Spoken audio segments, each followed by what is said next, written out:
Without further ado, I would like to give you a short introduction. I just have one page, because there isn't actually several pages in the page.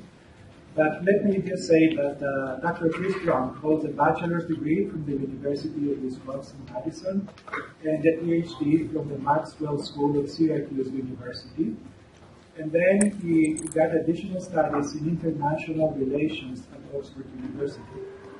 He's currently an assistant professor of computer information systems in the College of Technology and the associate director of the Center for Information Security Research and Education, which is an NSA DHS National Center of Academic Excellence.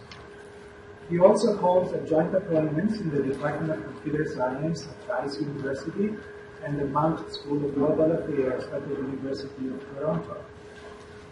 His research interests are diverse, but he is mostly focused in the areas of cyber geopolitics, organizational innovation, knowledge management, and intelligence studies.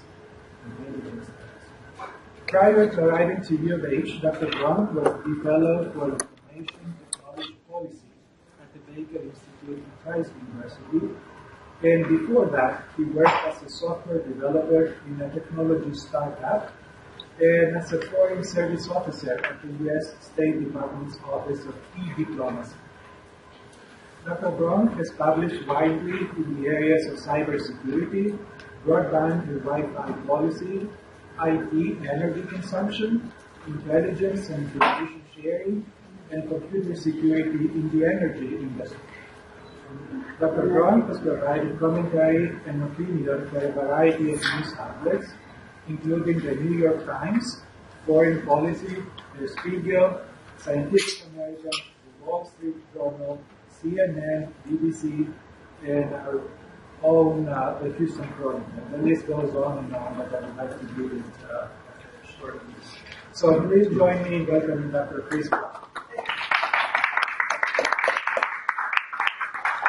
All right, I was instructed on how this thing's work, and I'm going to try to avoid being the person who has trouble with slides.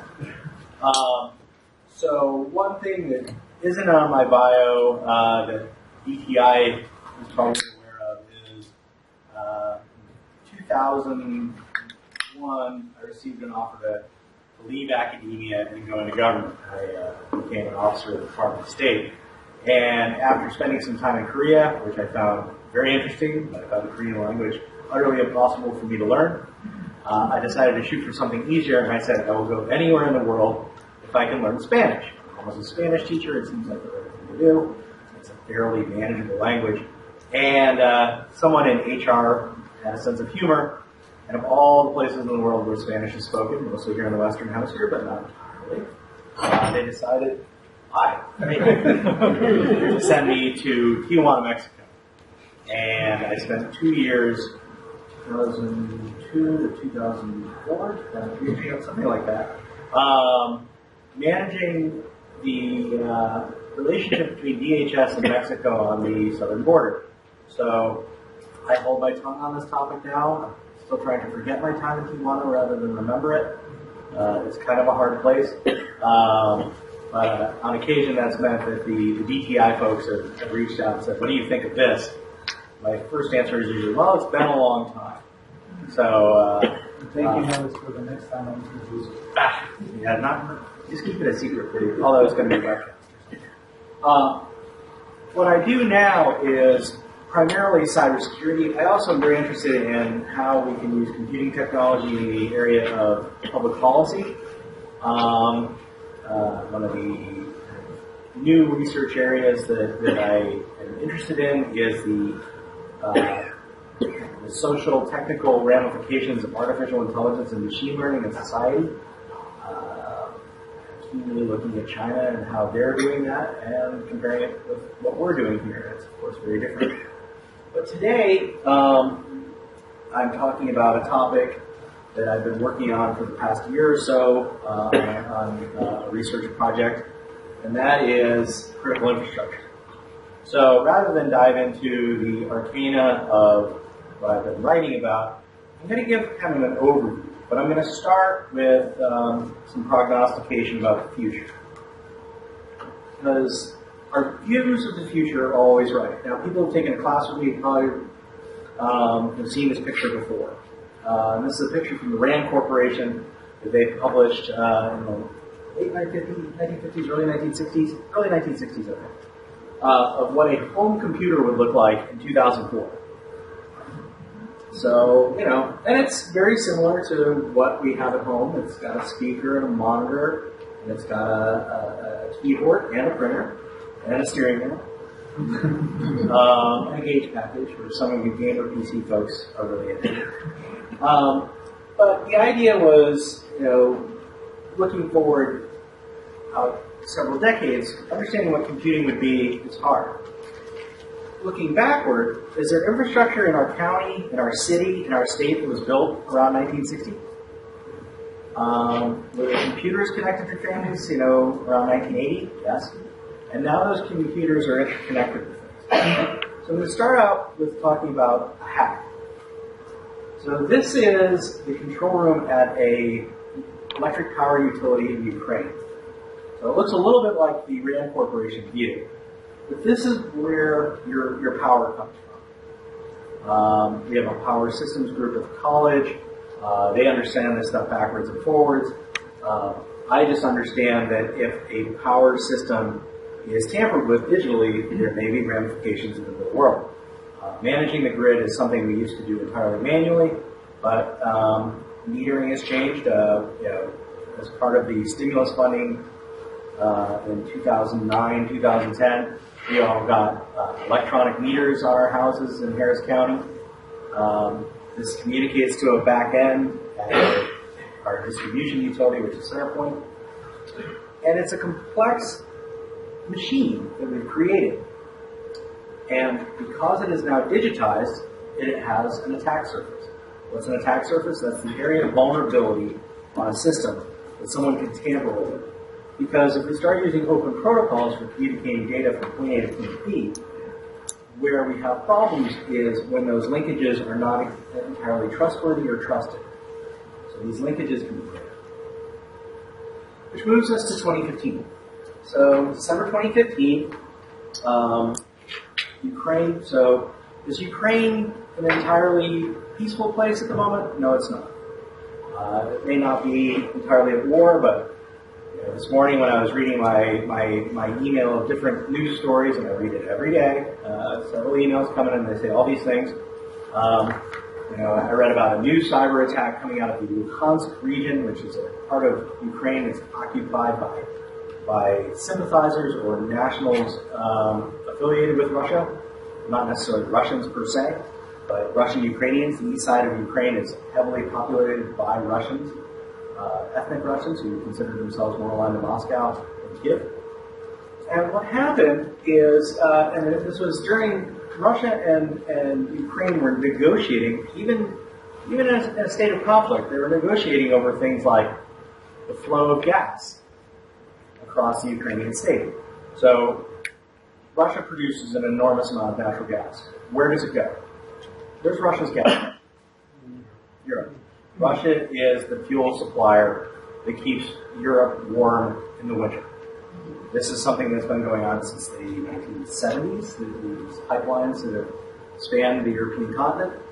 And Ukraine being a waypoint of Russian pipeline activity is a problem. Does Ukraine get a royalty on its pipelines? Yes. Has it been able to pull gas off the pipelines? Yes. Can it do so illegally? Potentially. And Russia is managing this problem by building pipelines around Ukraine. But it doesn't mean Russia doesn't have to still deal with Ukraine on economic issues, because the export of natural gas out of Russia is one of the few areas of major export activity for the Russian state. Why am I talking about all this economic background stuff? Well, because cyber attacks don't always, or even don't usually at this point, happen in isolation. They happen now for a reason. And I will explain, how this stuff works in both a technical and geopolitical sense here. Because we have a vested interest in it as users of critical infrastructure.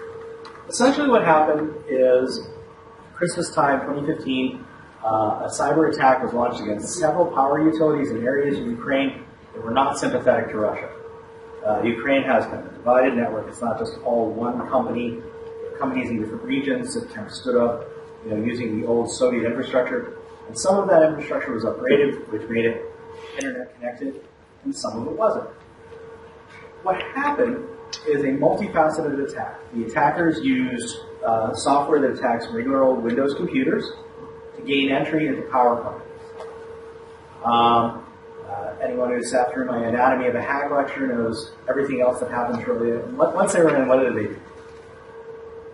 They elevated their privileges. They spanned the network. The attackers gradually assumed control of the target networks. And what their goal was to reach the computers that drive things like that control room, or that piece of infrastructure, or that nuclear power station, or that old-fashioned coal power plant. Malware spread across the grid, and even to the service points of the grid. And one of the questions that was asked of me the other day was, well, what concerns you more, a cyber attack against natural gas or electricity distribution? I said, well, where does electricity come from in the state? Besides wind and some water and some other things, and a little bit of solar. It's coal and natural gas, and increasingly natural gas for obvious reasons. We don't need to get into the clean and dirty fuel debate today. That's not my area. I'm not going to talk about that. But, so imagine in the depths of a Ukrainian winter, the power goes out. So is that a major critical issue for the Ukrainian state? You bet. And the attack spanned these Windows machines and attacked the computers that actually do the power distribution. And these are the process control machines. Anyone who's ever been into the SCADA lab on the second floor of the technology building, you can see these things. They're just little boxes. We see them around town. They're in all sorts of places where people interact with them. In Greater Houston, these are a known type of commodity. And the Russian attack, and it took a long time for the U.S. Department of Homeland Security to attribute the attack to Russia, because if it's an official attack by Russia on another country, is that a legal problem? It's a huge international affairs critical stop issue, because we really don't know at what point do you sanction someone, do you do something to harm the attacking party. So the good news for Ukraine was there were quite a few of the old gray-haired folks still around who knew how to operate the grid on manual. It's kind of no different than a good flight crew in the cockpit of a plane saying, computer's not working properly, I'm going to assume flight control, the autopilot is off, I'm going to distribute this electricity, this is how it's going to work. So the Ukrainian system was still very much able to take manual input. That's not always the case everywhere now, as we see smart grid solutions rolled out, where everything's pre-programmed. And the operators who may have the expertise in making things run on manual aren't necessarily around anymore. So, this is not the first of these types of attacks. This is kind of a more recent thing. I'm going to run quickly, very quickly, through a few of these. Stuxnet. Has anyone ever heard of Stuxnet? So, Haidar has heard of Stuxnet. And probably read the reporting in a couple languages on it. So, without attributing anything to anyone on a video, I will say that Stuxnet was most likely a cyber attack against the nuclear enrichment infrastructure of the Iranian state at Natanz. Natanz is a place where the Iranian government was enriching uranium to be used as a nuclear fuel and potentially could be weaponized for nuclear warheads. That's what happened in Natanz. Now, there was a cyber attack against Natanz. There were some parties that probably didn't want Iran to get the bomb, right? Maybe Israel, maybe the United States, maybe others. And the Natanz attack was a crossing of the Rubicon for cyber attack.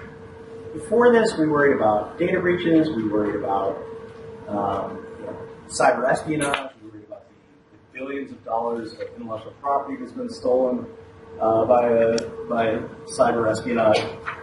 This was a real-life attack where we saw a certain kind of process controller, a Siemens process controller that's used in industrial applications all over the world, and a number of unknown vulnerabilities in Windows computer systems, something we refer to as zero days, things that were previously unknown until we find out about them. So the unknown to the general public vulnerabilities. what happened after that was an escalation of conflict that involves a larger number of players around the world who are mostly countries. So before 2010, we mostly worried about the cyber terrorism issue. That hackers one day were going to break stuff. I mean, I've tangled with the anonymous hacker collective a couple times. I found them to be mostly politically naive and technically sophisticated, but their goals were generally not to blow things up, break things, kill people. It was to embarrass folks. I mean, Anonymous is going after the Yorkshire County Council in England today over the Assange stuff. This is what we see from those kind of guys. These attacks appear to all be relating to targets that may be privately held or held by government below national governments, corporations. But the attackers have something in common, in that all the attacks here were probably largely generated by people who work for governments, what we call a nation-state cyber attack. Right after the Iran Stuxnet kind of revelation in 2010, we saw an increasing volume. Iran produces a lot of computer scientists who are very gifted, very talented.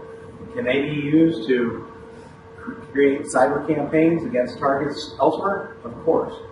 The first one we saw was massive distributed denial of service against banks in the United States.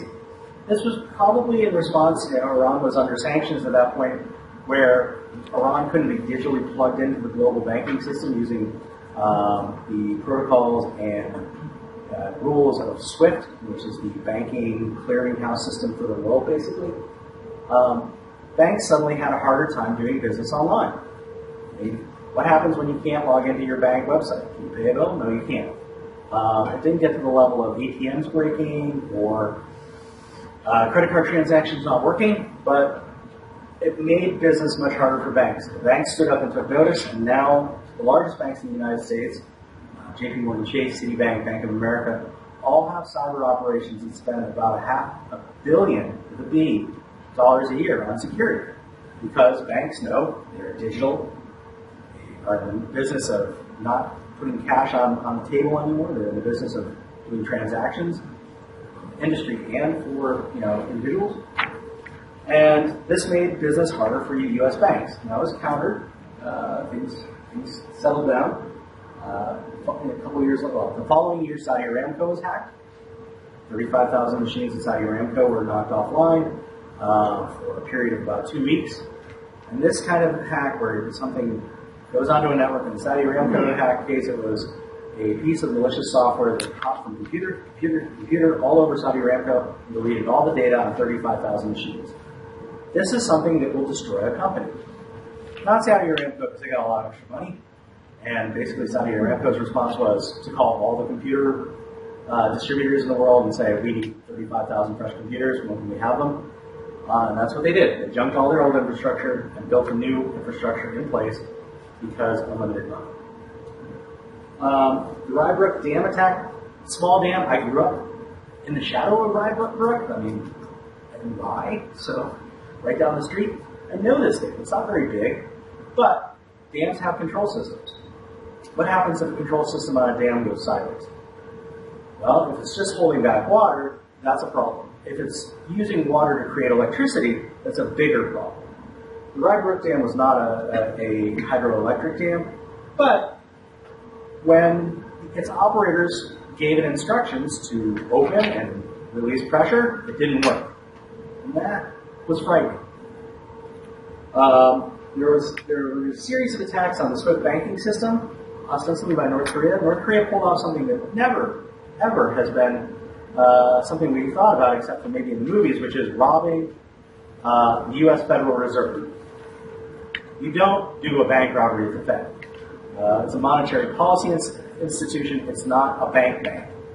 You don't go in there and just ask for a bank default. But hackers from North Korea, likely based in China, lifted money out of accounts held by the U.S. Federal Reserve in the nation of Bangladesh to the tune of, I believe, $81 million. And those transactions were being shipped off to a bank in the Philippines and then transferred into a bank in, I believe, Macau, where the money disappeared. So using kind of gray areas in the banking system. The good news is Bangladeshis and the U.S. Federal Reserve figured out what was going on. Most of the money went back to Bangladesh. I mean, if you're going to rob a country, Bangladesh is kind of mean. It's not exactly one of the wealthiest countries in the world anyway.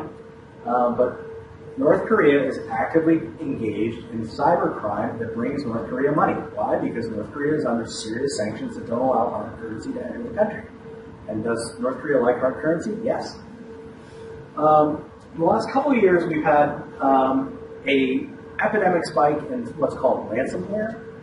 And this is software that is designed to go onto a network, touch a lot of machines, leave a footprint behind on those machines, and then when activated, ransomware encrypts critical elements of the machines, files, whatever. And I don't know, has anyone here been a victim of a ransomware attack? And did you get your money back? Or your data back, excuse me? I just gave up on it. You just gave up on it, you just killed the machine. Yeah, that's, the corporations worth billions of dollars have done the exact same thing. So the first wave of these was, and these attack code words, there's a cottage industry in coming up with code words that antivirus and security companies come up with. But WannaCry was kind of the first one of these major ransomware kind of incidents. And its most, I would say, interesting target or potentially, volatile target was the UK National Health System. So, unfortunately, in 2017, the British National Health System still largely ran on, wait for it, Windows XP computers. Now, I can't even remember how many years Windows XP has been out of production per se, or not maintained by Microsoft. It's a long time ago now, and I just don't even remember when. But when people heard that the UK's health system was still running on antiquated computers because of underinvestment, it made a lot of people notice, and a lot of people started looking around. Now, unfortunately, computer systems that run critical infrastructure are largely built when the infrastructure is in place. So if you build something out in 1997 using computer systems, there is a good chance that the computer systems running that infrastructure today, 20 years later, is going to be essentially the same as when it was built. That's a problem. In IT, we look at a 3 or 5 year refresh. In critical infrastructure areas, we look at a 20 or 30 year refresh. So these are very different timetables. So WannaCry was the first one that really got a lot of attention. It was followed up by Petya, not Petya. Petya is a Russian word. Not Petya was an attempt to clarify what was what. The hacker community kind of looked at both of these things, the security community. But what NotPetya did was ransomware where if you paid the ransom, you didn't get your stuff back. And that's, folks ask me, how often do you get your stuff back if you pay? And a ransomware attack, your system will no longer be yours, and it will essentially say, you need to pay us by this mechanism, usually Bitcoin or some other form of cryptocurrency, whichever kind you like. Oh, why are we on standby?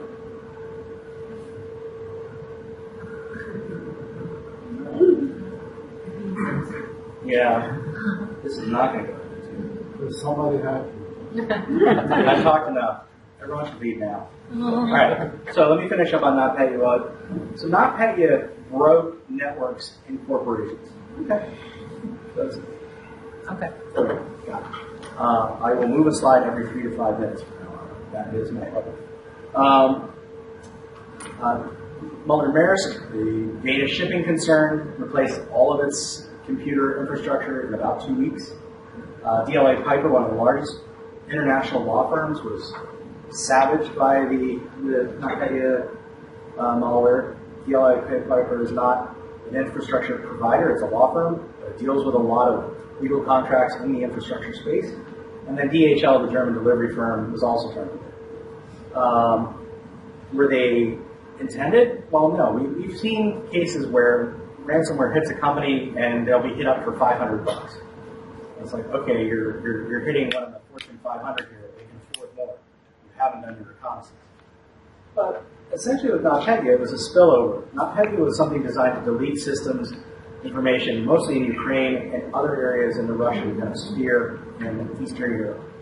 So, fast forward to today. A couple weeks ago, there was another piece of legal proceedings. Does anyone here own cyber insurance? Are you protected against a cyber attack personally? I don't have the assets to go out and buy. Yeah, Well, I need it. Well, yeah. I need it. Well, you can get a one-to-one kind of policy. Just pay money, they'll pay you back and save you. Companies do buy this stuff. If anyone follows me on Twitter, I had a statement on it yesterday because there was there are two legal cases unfolding now involving NotPetya. So NotPetya was designed to attack systems in Ukraine. Does that make NotPetya a weapon of war? Well, the insurance companies thought so. And Zurich Insurance told the companies that have cyber insurance with it who were affected by NotPetya that they had been, injured in what was an act of war, harmed by an act of war, and they weren't getting paid. It's not like the companies got blown up, but, well, if you want to use cyber war to get something, to go your way, I guess that's what's going on now. And probably if there's one space I really worry about in all of the critical infrastructure, I mean, obviously petroleum is, and midstream, so refinery operations. We've had 3 major accidents in petrochemical or refining or storage in Houston in the last month. These are not good events. But in 2018, there was a cyber attack against a petrochemical facility in Al Jabal, Saudi Arabia, a joint venture between Saudi Aramco and Dow Chemical, in which the safety system, this is the system which does the emergency shutoffs that reports back to a control center. These things are functioning, these aren't. That system, built by Schneider Electric of France, the Triconic system was subverted in such a way that it no longer gave valid information about its state. That's a problem. So the Triconics hack made a lot of people notice, not least because what happens when there's a release of chemicals from a major petrochemical facility? It's extraordinarily dangerous. I mean, the nightmare scenario we deal with, and I don't like nightmare scenarios, and I don't like Cyber Pearl Harbor or any of the rest of it.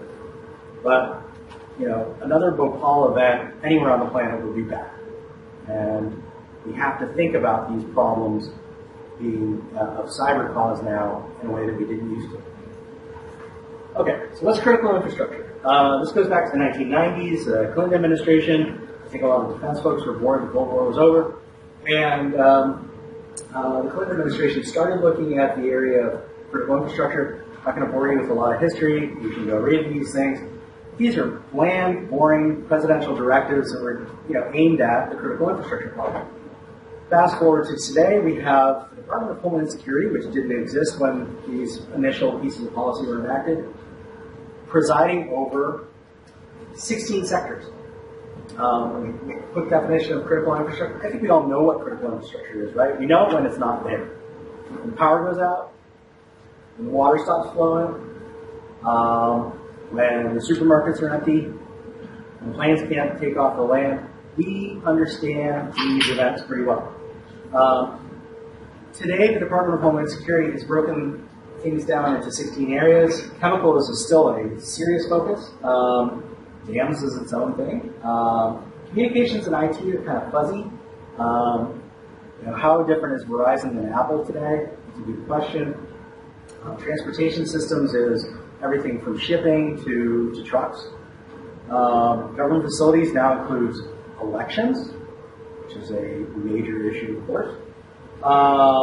And for anyone who's going to the little confab we're having tomorrow with the energy group here at UH, we're having an expert come in from the nuclear reactors, materials, and waste area. Yes, people have tried to subvert systems of nuclear reactors. Does it seem like that's a bad idea? Yes, it's a terrible idea.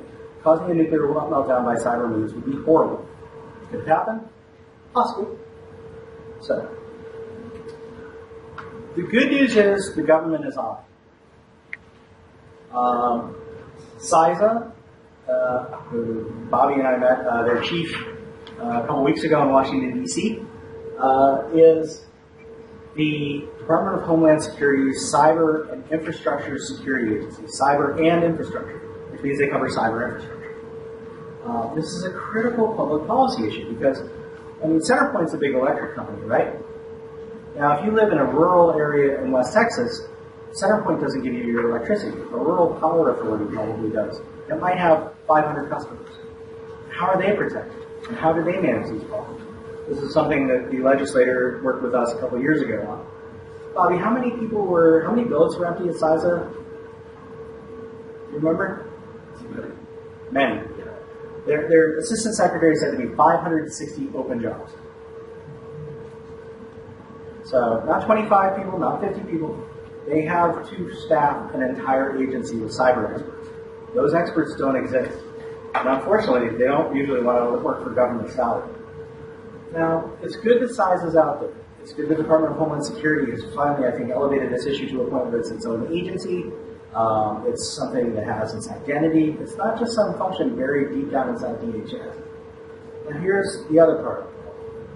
CISA has to work with U.S. Cyber Command, because U.S. Cyber Command, which is part of the Department of Defense, has declared that it will be responsible for protecting U.S. critical infrastructure from military attack.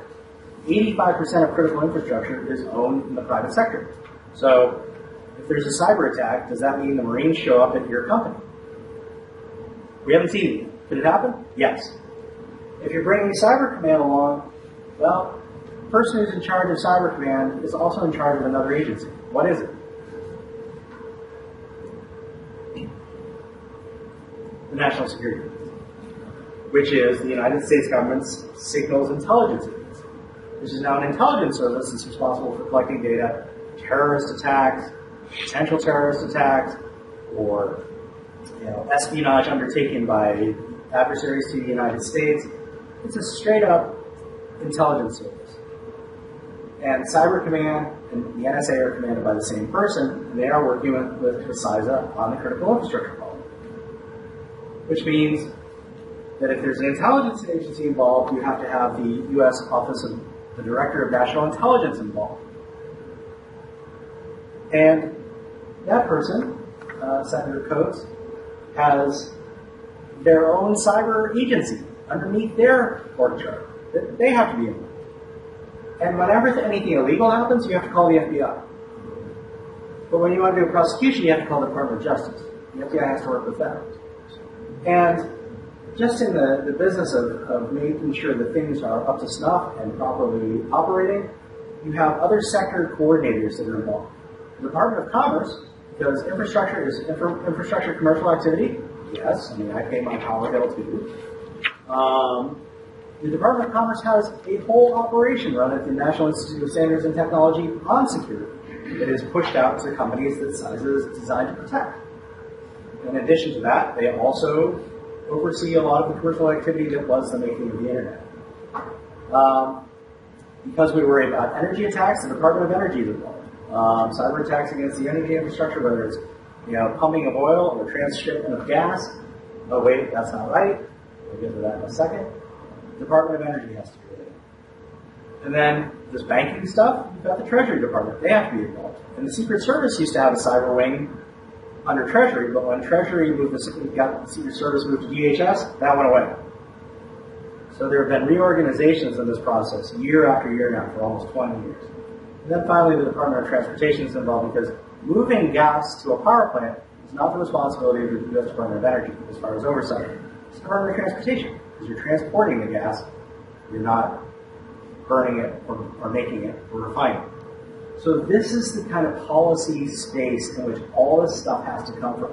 It's an interagency that involves all these agencies in Washington that have to drill down to the rest of the world, and, as far as all of the other U.S. actors in this space, in establishing things like standards, guidelines, regulations, frameworks. And unfortunately, my latest trip to Washington bears it out. Washington hasn't met a framework or standard that it doesn't want to promote. The problem is, you can promote a standard or framework inside the Department of Energy, and then the Department of Commerce will ask you to go do the same thing again and do it differently the way they want. This makes this kind of concept of a well-organized unitary response very hard.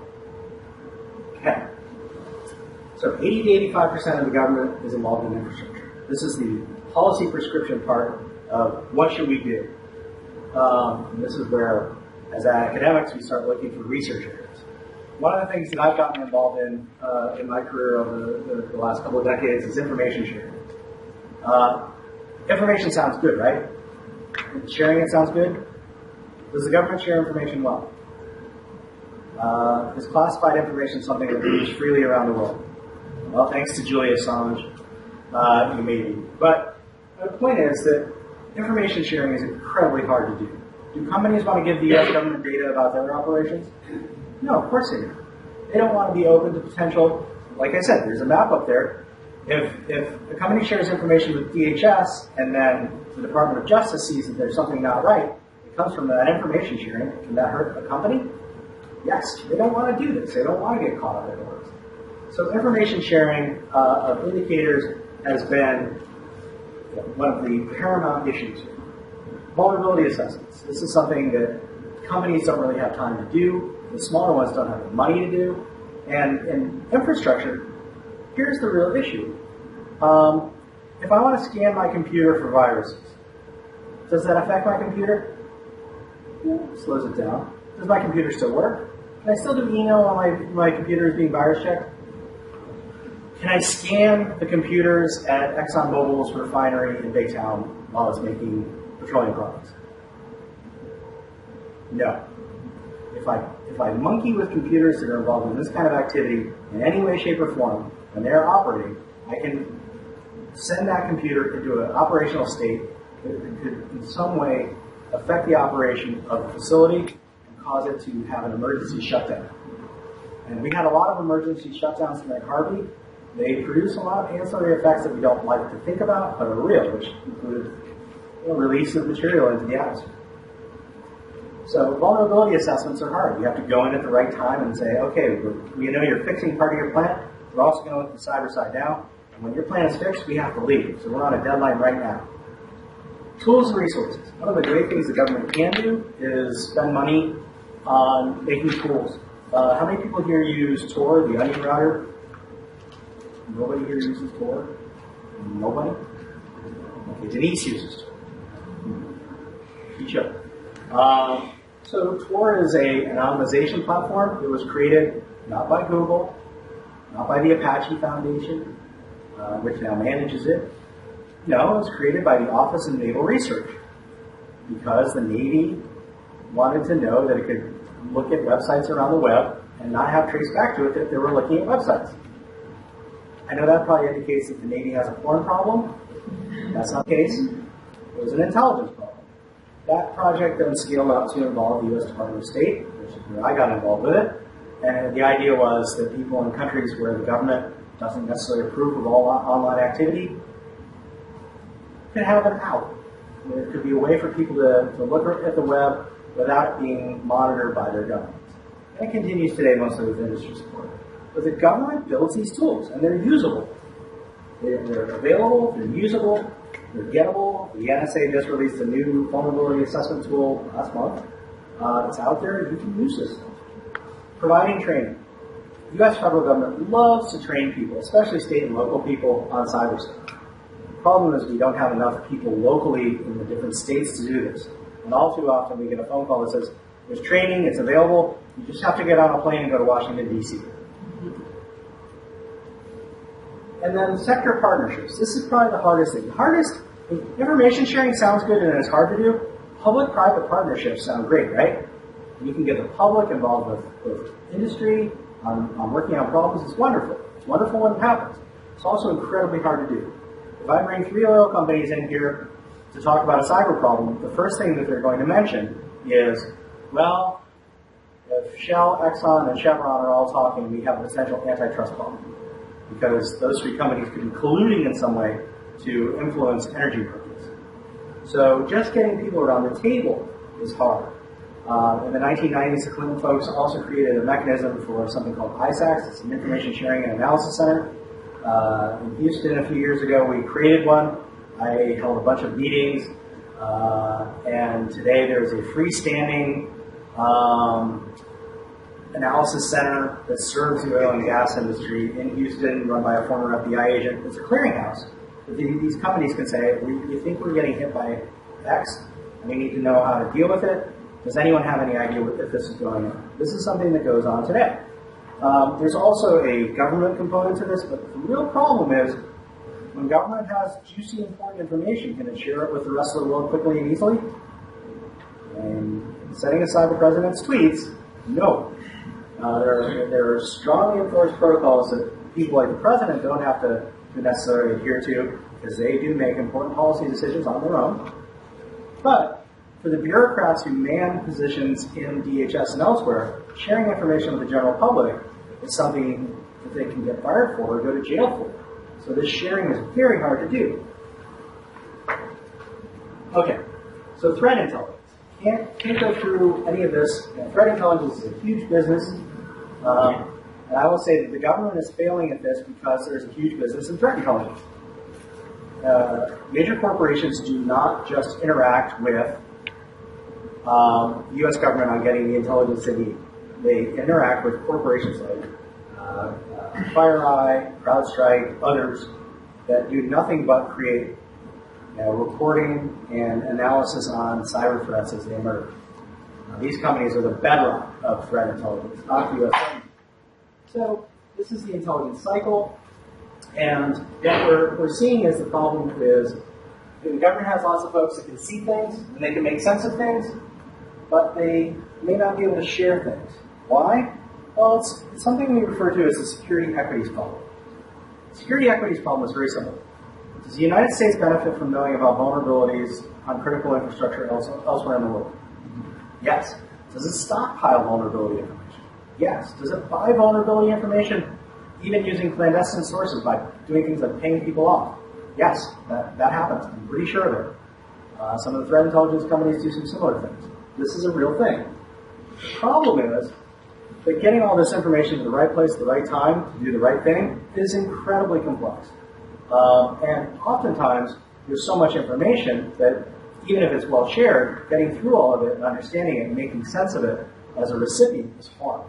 Now, there are some programs run under DHS, Sticks and Taxi. I'm not going to go into them now. But these are automated systems, largely run by the MITRE Corporation in Massachusetts.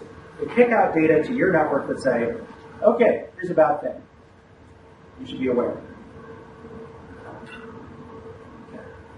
So, I've got about 10 minutes left, and I want to give a few minutes for questions. But I want you to see this as an opportunity, especially if you're a graduate student in the now cybersecurity program in the UK. Is it approved? It's done. Now it's a degree in cybersecurity.